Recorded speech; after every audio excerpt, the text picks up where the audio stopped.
जय श्री गणेशाय नमः। जय श्री सुभद्रा माता जी नमः। करमटा देवासी परिवार गांव साइला ढूंढ में पधारे हुए सभी मेहमानों का हार्दिक स्वागत एवं अभिनंदन करता है शुभ ढूंढ भावेश गिगारी।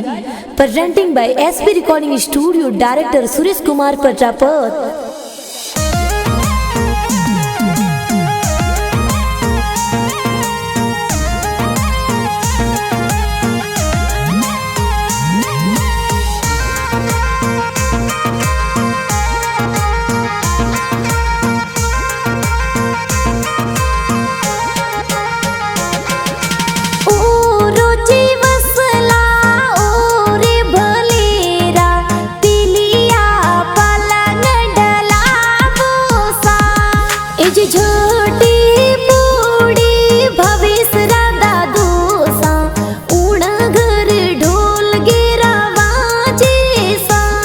हर वटवाजी खोलो ने रुपिया जी देयो ए पोतारी बधायो सा ए जी राणा जी दादू सा कई जे कोडीला लाड कोड घणी रोक रावे सा ए जी गोलू देवी दादी सा लाड लडावे भावेस ने तो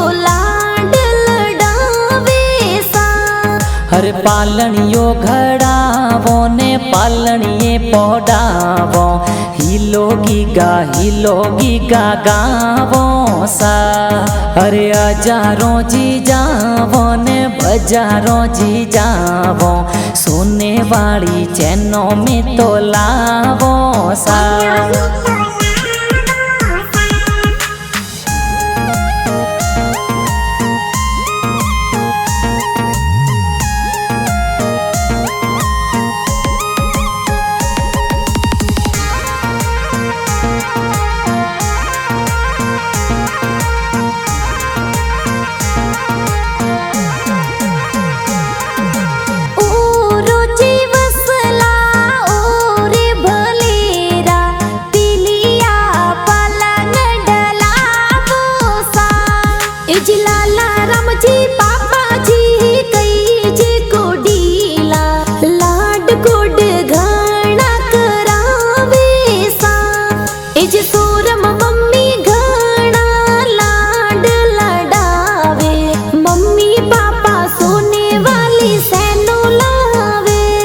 हर खोले खेलावो ने हिलोगी गागावो पालनिये में तो पोडावो सा।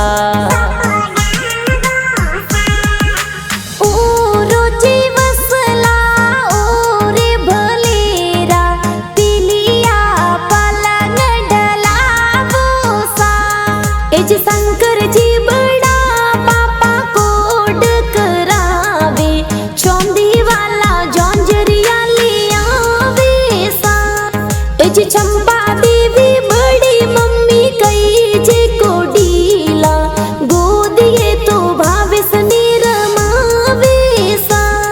हर खोले खिलावो ने हिलोगी गागावो सोने वाला लूंग में तो लावो सा।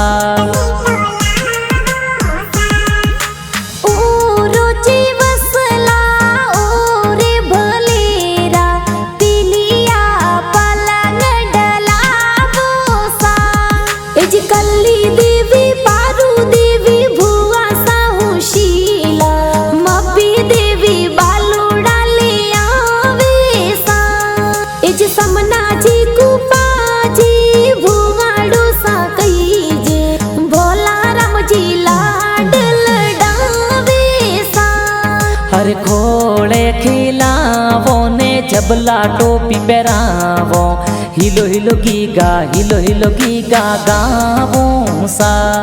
हर हजारों जी जावो ने बजारों जी जावो जबला टोपी घना प्यारा लावो सा। ए जी भरत भाई रमेश भाई लाड लडावे सीता बेन संगीता बेन नाचे सा। हर खोले खेलावो ने हिलोगी गागावो पालनिये में सा। एज संदरा बेन कविता बेन खिलौना रमावे लाड गोड घाणो करावे सा। हर पालणियो घड़ावे ने हिलो हिलो गीगा गावे नानो नानी तो लाड घणो लडावे सा। एज सोवला रामजी नानो सा ढूंढ प्यारी लावे शांति देवी नानी सा तो लाड लडावे।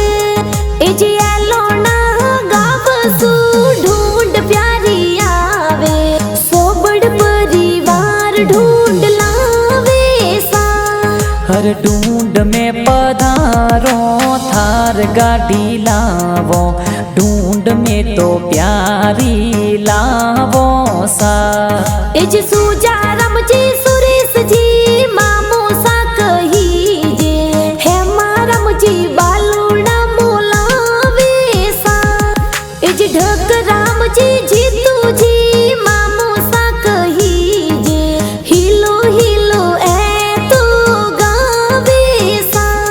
हर खोले खेलावो ने हिलोगी गागावो पालनिए में तो पोडावो सा। एज सुरेश कुमार